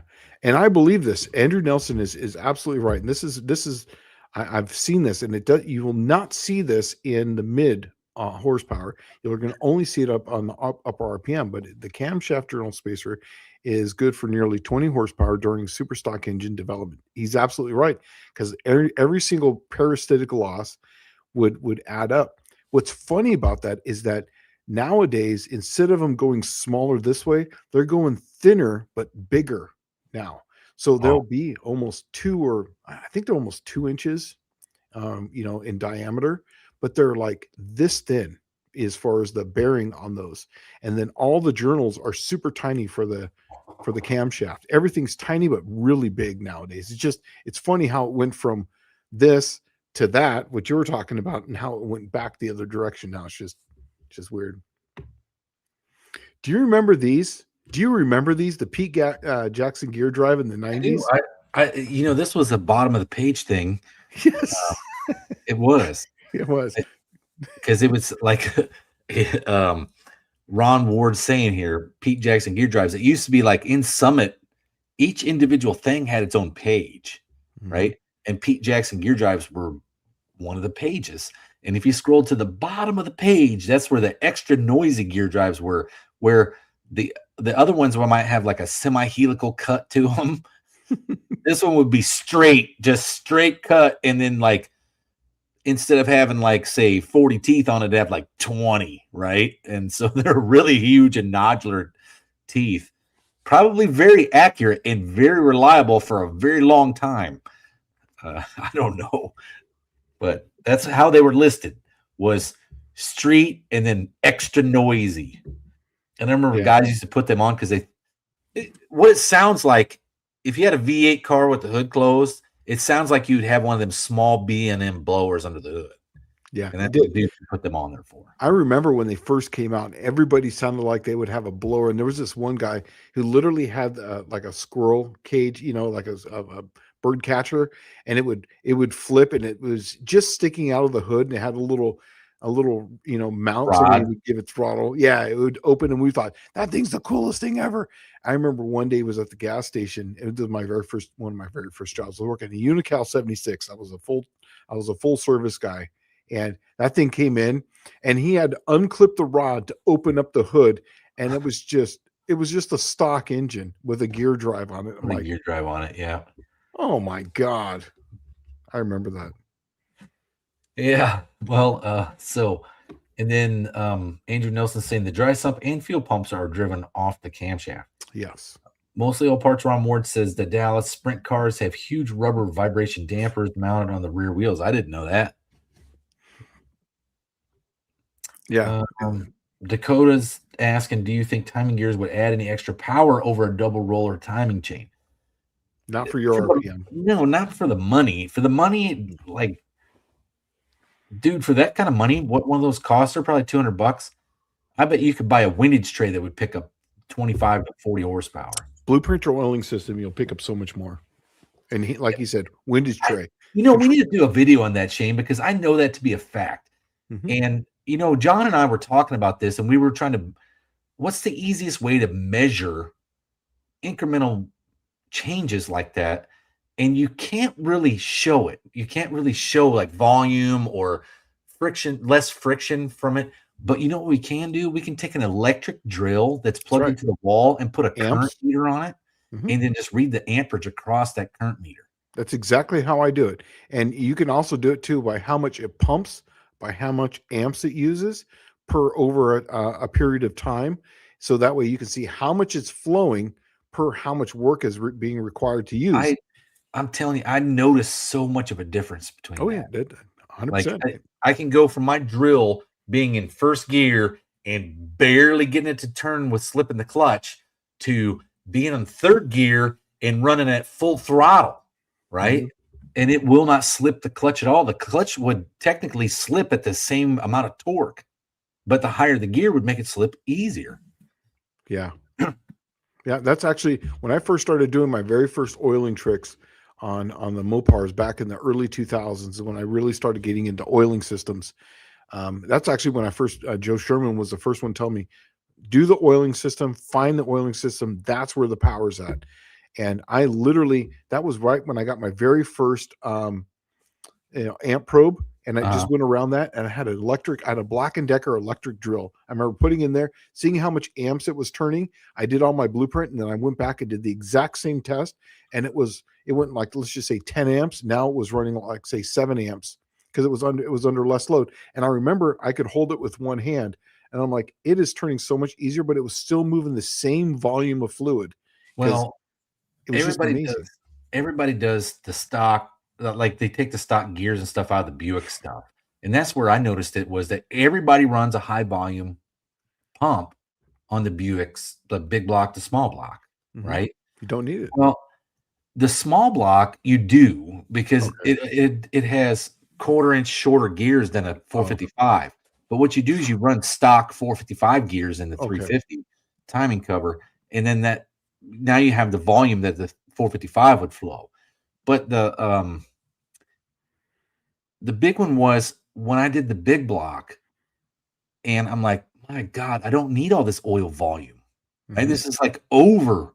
So I That's went right. back to the stock gears, It's and it fine. was like, holy crap, did this make a huge difference? Yeah, because you're moving so much oil, but most of it's in bypass anyway, so it's just all wasted power.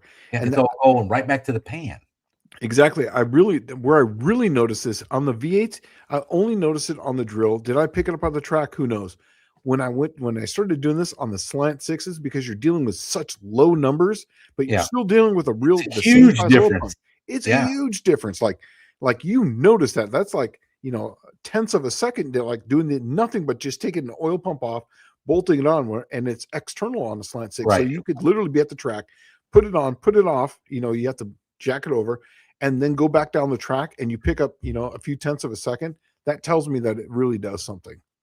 Well, it might be worth doing it to a Buick small block at the track, right? Because I'm thinking, because it's all external as well, and you can Yeah. change all of that. But the oiling mods to the block would already have to be done. Yes. I don't think there's going to be really much of a difference as you're going to see between the pump. I when I blueprint a pump, just by changing the distances, making sure that they're so that way you're not wasting. It's not bypassing. It's not cavitating. By the way it comes in, the way it goes out, so there's no sharp corners. Everything's polished. That really makes a difference too. Also too, I would like to maybe get with just Mopar Joe on this, because on the big block Mopar, they're external. The pumps are. Right. Plus, you can adjust the pressure externally on those also. Yeah, you can do And the same thing on the Buick. yeah, so, and I've done that on the small block, on the slant sixes. I'll start them up, and I'll cut the spring, and then I'll use washers to shim it, so that way it doesn't make anything over 45 pounds of oil pressure, and that way it's Well, literally are you 20, bringing are you 45. bringing anything to No Name Nationals this year?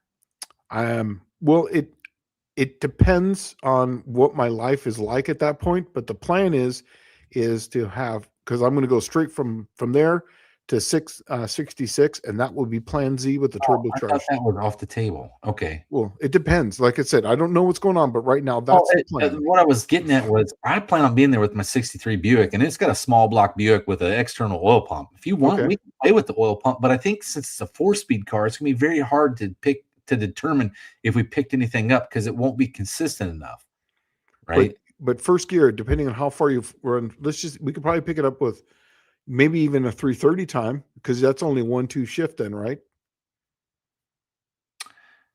Yeah, 330 time would be 1-2 shift. Yep. Yeah, so 1-2 shift. So you're only gonna have really the launch and the second gear. So as long as the mile an hour is about close, does the Jeffers gives you a 330 time and a mile an hour, right? 1 year they didn't because they had one of the 330 timers wasn't working, I remember. Yeah. But So you could basically find out with mile an hour. at that point at 3:30 because that will only be one shift. Actually, you know what? Mile an hour at the top end of the track would be probably the best way to do it. Look at it, because Yeah, even but if see, the car is but shifting, but the shift, if you're doing another shift, that would be a third variable then. right, So okay, you're right. yeah, so 3:30 would probably be the best one, but then you could extrapolate it to that. Did it pick up over here? But that would probably be the best one because it's all going to be the work, the torque from there to there, you know. Indecisive Garage says back in the day we wouldn't race anybody with the Jackson noisemaker. Oh, dude, I did because man, they were the best because they thought just because it sounded they never raced anyone because they always would intimidate people. There was a guy at Super Shops who had this Nova and he had these big baloney tires on the back of it. He had this big, pro stock scoop on it with a Pete Jackson gear drive sound on it. It was a 383 in it, but it was so much stuff on it. Was that Super Shops was it Claremont Mesa? This is the one that was in Escondido. Oh, I was gonna say because there was a dude there that had a blue Nova. I thought I knew exactly who you were talking about. No, this was an orange one, but he was super famous for like showing up, and everyone was like, hey, "That's the guy to beat. That's the guy to beat." And I remember just showing up there one day, and there was actually a McDonald's. We'd go to the Super Shops, and then we would all go over to the McDonald's over there in Escondido, and then there was a parking lot right next to it. And I was like, you know what? I'll race this guy. Who gives a shit? I had the Cookie Monster. I had one of my Recipe 360s, 450 horse. Well, I know that for a fact. And I had a 200 kit on it. So you figure 650 horsepower. I waxed that dude like there was no tomorrow. I literally, and normally I would let off, but I wanted to run out of his life. And I did. Normally I would just nitrous it, get out ahead of the guy, and I would let off the nitrous and kind of play with it a little bit here and there. But I literally held that sucker down and yeah, good days. Well, I'm looking at something right now because I was looking at Ron Ward's question. He says, does anyone offer a crank scraper windage tray for a big block Mopar? And I don't know if that's the case, but I'll tell you, I'll show you here what I was looking at. Okay. Share screen. I don't know if I can do that with everything going on here, but no. If you put up in queue, I could probably get rid of this. How's that? Can you see it? Yeah, here, add a stage. Remove this one, add a stage. There we go. Okay. So this is where I found a company that makes custom-made crank scrapers for anything. Look at the list right here. Alfa Romeo, AMC, BMC, BMW, wow. Buick Rover, Cadillac. They made one for a 300 Buick. So I was like, dude, these guys got to make one for big block Mopar. Yeah. Right? And so if you look there at Chrysler Mopar, we'll pull that one up. I'll go over to the Chrysler Mopar one. I'm sure they got one. Slant 6. There's a Slant 6 one right there. Dude, these guys, I'm telling you, these guys make them for everybody. And if you notice, my beloved Buick 350 wasn't on there. And I took one of their 300 crankshaft scrapers and I hand file fit that thing to the 350 Buick. It took me like 2 weeks. This thing's like an 1/8-inch plate. We'll click on this one for Ron. Click on the Mopar one, the BRB. But then let's look at the Slant 6 one after that. Okay, we can look at the Slant 6 one. Important questions that will affect your recommended design options. Is a dedicated race engine. Please let us know. Okay, so they're $100. Chump change. Give it 2 of them. Yep, they're $100. And this is, oh, I'm sorry. Dual steel scraper, numerous stroker versions and variants available. Maybe that's an add-on because look, it says the deep tray is designed to fit the Moroso deep center sump pan. So they have one that's like hardcore. Like, does that show up? Yep. That's like $400. That one's $359. Wow. Yeah. But and then they have the regular ones here that are $119. All right, let's see the Slant 6 one because I bought a Slant 6 one. Okay, hold your horses here. It took me a while to find these guys because I was searching like for Buick stuff, and there is not a lot of people make any kind of Buick stuff. All right, the Leaning Tower of Power updated on 2010. So it looks like $179.95 for the standard steel version, or $309.95 with a Teflon blade. Wow. The scraper comes with an updated downstroke scraper. Wow. Seen below. Okay, where is it at? Oh, there it is. Wow. Can you see it? Yeah. Can you see that? That's pretty good. I'm not going to go that far on this one. I just have a windage tray, and I'm going to weld it into. I'm just going to weld it into the pan. And then just go that route. That's what I'm going to do. I'm going to try to make this as user friendly as possible. And instead of running a pickup tube, I think I'm going to make it external, and I'm going to make my own plate that goes on because it's external as far as the pump. And I'm just going to run it into the side. So that way I can run a -10 line to the pump, face, and then run it right over to the pan. Well, and that way I can have a swinging pickup in it. Just to let everybody know, that was a place called Ishihara Johnson. They do nothing but crank scrapers. And if you want to check, if you want to check in the chat, huh? No, put not in the chat. After we're done, put it in the comments down there after. Oh, okay. But you can just go to crank-scrapers.com and look through all their stuff. Yeah. And Blue Grit's asking, well, Shane, what's your feelings about windage trays and cam braking? I like them. It won't hurt anything. If I'm having a windage tray, I just put a couple extra quarts of oil in it because you want it to hit the oil and splash around. So if you're normally like say 5 quarts, put like 7 in there. And with the because you want that oil to be splashing everywhere, and vary the RPM up and down, you'll be fine. And if you're going to be running their DLC coated lifters, you don't really need to go crazy on the break-in, really. It's basically just a function then at that point. It's really not necessary. We still tell people to break them in, but it really just my green car, I literally put a cam in it. I drove it around the block and then drove it to Dallas, Texas. So I'm just throwing that out there too. And I even videotaped it. You saw me drive to Dallas, Texas for mileage. All right. So Michael Schmidt says, oil system. If you open up the pathways, of course, the pressure will go down, right? Couldn't the bearings be hurt by the lower pressure? Just trying to understand how blueprinting the pump makes power. Okay. Let's say won't make any difference at all. It doesn't matter if it's this big or this big. It's still going to be the same pressure.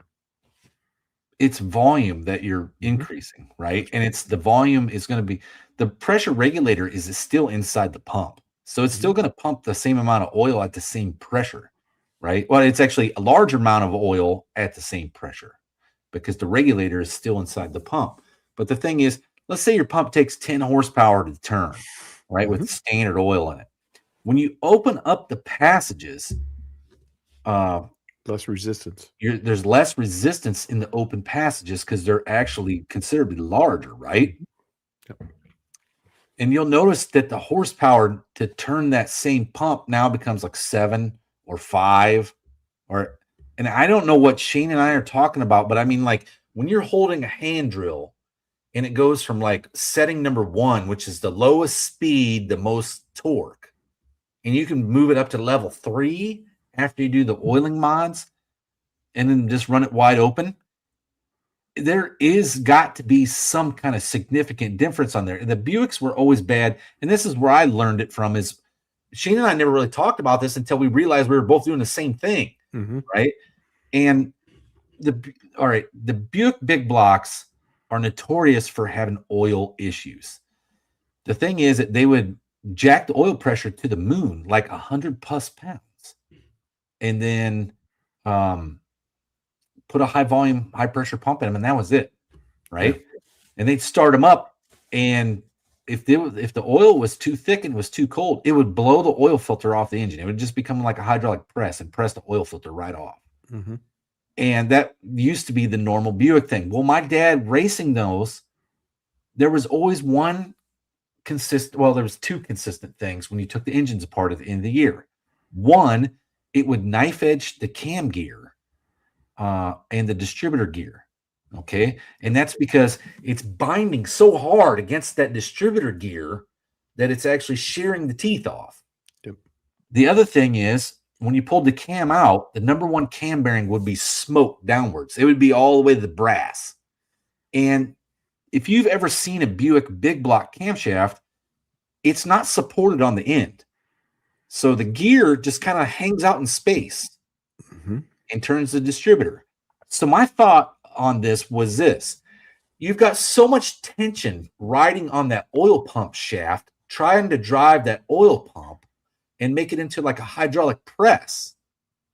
And what's happening is it's binding that gear at the top from the distributor to the camshaft, and then it's shoving the nose of the camshaft down because it's got so much tension on it.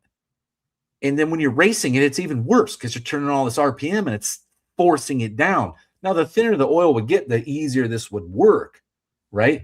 But since it was always smoking the number one cam bearing and not the number two, it made me think that it had to be the overall tension hanging off the front of that camshaft, forcing it down.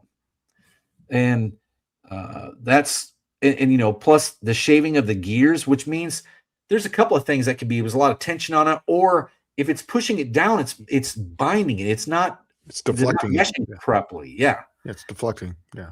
And so I thought, all right, well, what happens if I go the other way and I open up all the passages and decrease the small passages and increase the volume, right? You increase the passages and you increase the volume, but it also, at the same time, you need a higher volume pump, and then you just run it at regular pressure. And man, I tell you what, it was a night and day difference priming that engine from no oiling mods to giga oiling mods. Yeah. For me, this is how I look at it for mine, is that your leak is your leak. So your bearing clearance is your leak. An oil pump really is mostly, once you get off of idle, they're in bypass anyways. So they're really over pumped. It's really only when you're idling is when you're going to want to have, you know, the higher, you know, volume, whatever. But if you got all your clearances correct, it should be fine at that point.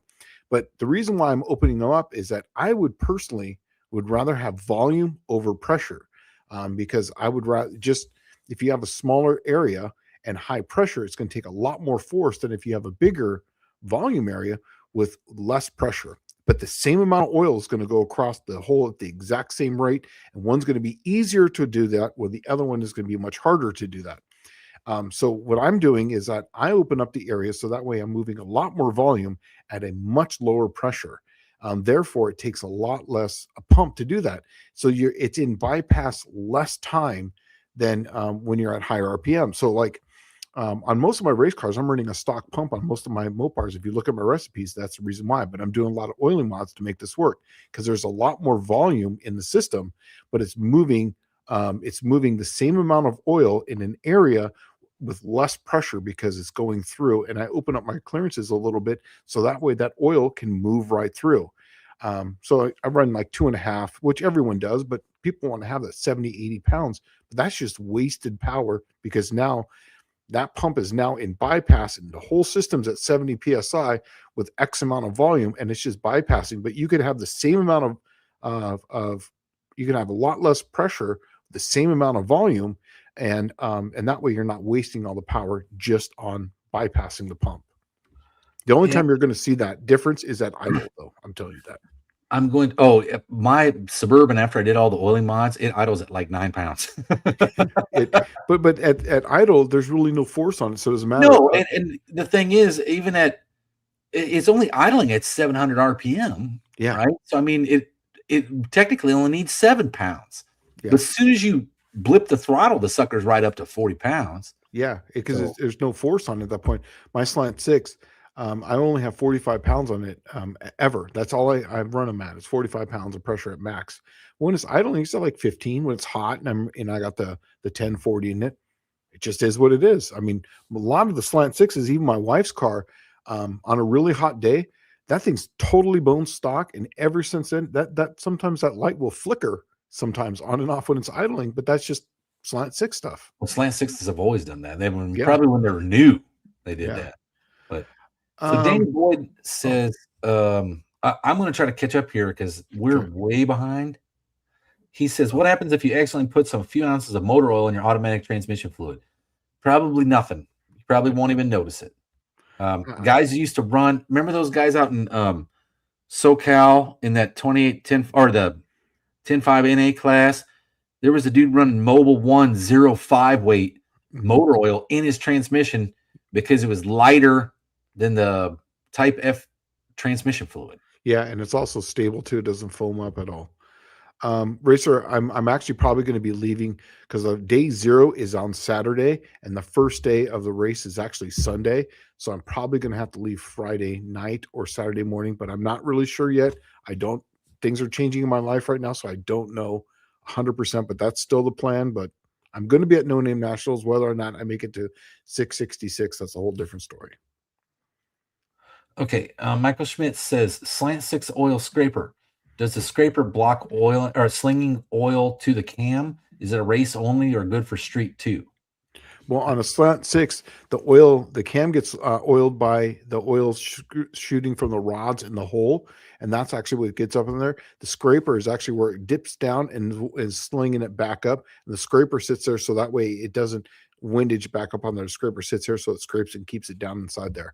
But it won't make any difference on slant 6 because that oil is coming out of those rods anyways, and that's how the lifters get oiled. I usually take my lifters and put a thousandths flat on each side twice, so it's just a tiny little flat. So as the oil, because it's laid over on this side, the oil pools up on the lifters, and as the lifter is rotating, oil's coming down from there and getting on the cam that direction also.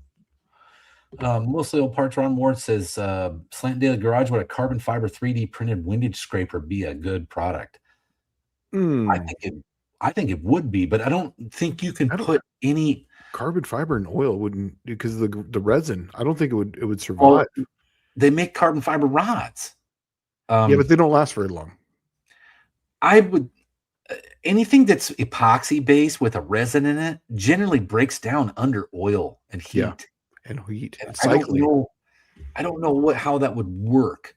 I do know that there is some oil-based or some non-petroleum-based plastics that would work good in this situation. That, like an ABS style plastic. Yeah. And make a windage. That might be something that's like a real ticket. If you could 3D poop out some crank scrapers like in minutes. I'm telling you, man, I just like a little piece of steel and tin snippers. And I mean, I've made so many that way, and they just work. Make them in little sections with cardboard, and then tack weld them together. Call it good. This is right below that. Buick Smith says, Dallas question: does the oil pump spring in the Buick only control oil? How much pump bleeds by? I have adjustable one. Idle PSI no change, but cruise and high RPM seems to adjust. That's correct. That's the only way. That's exactly the way that it does work. It only bypasses at high RPM. At low RPM, you'll never notice it on idle. Yeah.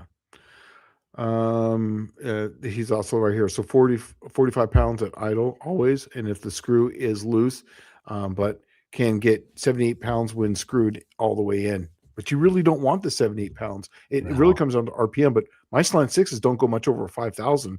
So I keep them at 45 pounds. And they literally, it's 15, 45. That's it. As soon as it gets to 45, it goes into bypass, and that's that. But I just don't want to have any more waste. You're dealing with very low numbers, but I don't know about Dallas is the expert on the Buicks. 78 pounds still seems like a lot. 78 pounds is way too much. You're just burning a lot of energy for nothing because it's bypassing 90% of that oil pressure, right? Like, the rule of thumb I do for like a race engine or a performance Buick engine is, let's say it's going to turn 6,000 RPM. Well, old school rule of thumb used to be 10 pounds per square or per RPM, right? Per 1,000 RPM. So you would need 60 pounds of oil pressure. I actually, on a race engine, I'll go lighter than that. I'll go usually 7 pounds per 1,000 RPM. Yep, I do the exact same thing. 7,000 RPM on street cars. I'll go 6.5, sometimes 5, depending on the engine and the RPM needed. And Andrew Nelson right below this says that on a high RPM small box, we bore the mains up to 9/16. That's exactly right, because you want volume. Just remember that it's not volume and pressure are two different things. You want the volume. That's Moore's law, right? Yeah, that's exactly. You're getting into physics. Yeah, exactly. I would, and in fact, especially on my carburetor cars, if you want to do some free power on your carburetor, here's a tip: go and get the biggest seat that you can get. I've said this a few times, but go get the biggest main seat you can. I think 150 thousandths needle and seat is the biggest one you can get. If you're running 6.5 pounds of pressure, drop that all the way down to 5 pounds of pressure. You will aerate the fuel less, and you will pick up power, guaranteed. We've done it on the dyno. I've told people this, that I found this out when I had my chassis dyno shop, and then when we were doing the VRS, they did exactly that, and that's the reason why they come with such big needle and seats right off the bat, and in that big bowl, and then all those deflectors. You're trying to get the air out of the fuel. That's all you're trying to do, is less aeration on the fuel. All right. Well, it's so Big Rock 402 says my junkyard 402 has 40 psi cold and 20 psi hot at idle. It also has blow by and smokes when you're on the skinny pedal. Perfect engine, set up great. Sounds great. It's awesome. My mind blows by she too. Sounds loose. She sounds a bit loose. Yeah. That's time for some 50 weight. Yeah. Tony's Hot Rod Garage said there a statement. Loose engine, nobody knows about. Tight engine, but everybody knows about. Yeah. I build them loose on purpose. David Rear used to say that. Who's that? David Rear from Rear and Morrison. Oh, yeah. Well, he was the one that said that. Yeah, I heard that. The first person I heard that was actually Joe Sherman's the one who said that to me. Oh, really? Yeah. And he says, he always told me, let the oil flow, was always what he said. Let the oil flow, let the engine breathe. You'll make power that way. Just let the oil flow. Joe Sherman, I met him in when was we racing out there? 2015, 16. Yeah. I met him back in the 90s. That was the first time I met him. And I talked to him about some of the Buick stuff. And he was like, oh, you know what? One of my guys built a Buick engine. And they did it for a hot rod. And I'm like, what? And I went back and looked, and yeah, no lie. One of his dudes has an article. It's one of the coolest. It's called How to Hot Rod Any Engine. And they start with a Buick 300 or 340. I think it's 300. And he builds like 400 horsepower 300. Wow. It was pretty cool. Yeah, the first time I met him was Steve Sherman. Me and Steve Sherman used to street race back in the day. He was older than me, but we still showed up the same races out there in the Valley, LA Valley area. That's basically, I think they were in Santa Ana, and they would come over and street race with us. Well, and those were the days. Oh, what he told me, he used to run up there at Terminal Island, right? And I remember going up to the island when I was in A school in the Navy. Me and my buddies, nobody ever had any money. It's like young squids, like E1, E2, right? I had a little S10 pickup truck. We used to pile in there like 3 deep in that little single cab truck. And I would drive up there to Terminal Island. We would watch the street races. But they closed it, I'll bet, within a year of me joining the Navy. And then we used to go up to Carlsbad, but Carlsbad didn't have they'd have grudge races and test and tunes once a month. Right. It was never open seriously every weekend. But yeah. So anyways, I would we're getting down to the nitty-gritty. Yeah, we are. Andrew Nelson says the Q-Jet needles and seats in the Holly carb is the great change. Oh, okay. And I've already way long time ago, there's a trick you can do with the needles and seats from the Q-Jet, because you can take them out of the dual jet that came out in a 78 Buick V6, and they're the biggest inlet ones, and you can put them in a Q-Jet. Yeah. AED actually sells some of the best needle and seats. You don't want it pointy. They actually sell a round one. Oh, a blunt one. Yeah, it's a blunt, and the pointy ones actually aerate fuel. The round one, because the laminar flow goes across it, and it opens up the area much faster as it comes down. And they work really good. And then you can actually document how much air is in there. You can just rev your car and just look through the sight glass, and you'll see the difference. And you can visually see it. Sometimes the bubbles are just on top.